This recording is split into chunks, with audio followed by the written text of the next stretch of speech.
Qu'est-ce que les apôtres ont dit de Moïse? Il était fidèle dans toute la maison de Dieu comme serviteur. Hébreux 3:5. Et la fidélité de Moïse se voit particulièrement et de manière concrète parce qu'il fut gouverné par ce que Dieu avait dit. Vous connaissez les derniers chapitres du livre de l'Exode, cette déclaration revient sans cesse, comme le Seigneur l'avait ordonné à Moïse. Tout fut fait comme Dieu l'avait dit.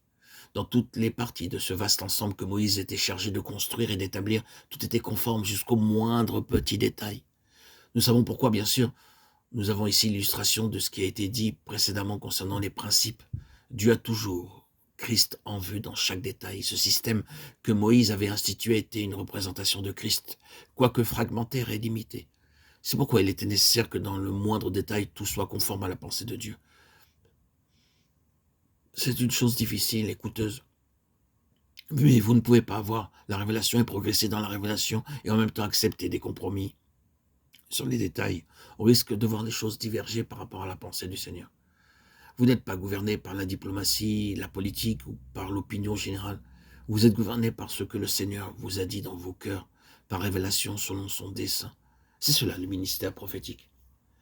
Les prophètes n'étaient pas des gens qui s'accommodaient de ce qui était approximativement bien. Ils ne s'adonnaient pas entièrement à une chose simplement parce qu'elle était bonne. Considérons Jérémie. Il y a eu un jour dans la vie de Jérémie où un bon roi a cherché à restaurer les choses et il a rétabli la grande fête de la Pâque. Le peuple tout entier s'assembla pour célébrer cette Pâque.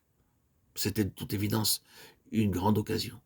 Il se faisait de grandes choses à Jérusalem, mais quoique tout cela était bon, Jérémie ne prenait aucune part dans ces choses. Il était sur la réserve, et il avait raison.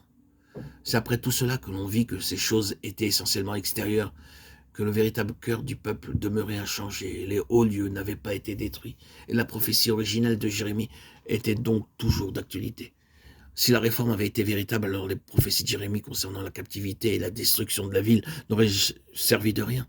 Jérémie se tenait donc à l'écart. Peut-être ne comprenait-il pas et était-il perplexe, mais son cœur ne lui permettait pas de s'engager dans les choses qui se faisaient et qui paraissaient bonnes.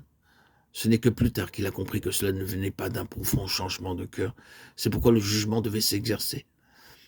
Le prophète ne peut pas accepter ce qui est seulement approximatif, bien qu'il se réjouisse de la mesure de bien qu'il peut y avoir ici et là. Nous devons bien entendu être sensibles à tout ce qui, dans ce monde, peut aller dans le sens de ce qui est bien. Soyons reconnaissants pour tout ce qui est juste et véritable et de Dieu. Mais nous ne pourrons pas dire que tout soit satisfaisant pour le Seigneur, que c'est uniquement cela que Dieu désire. Non.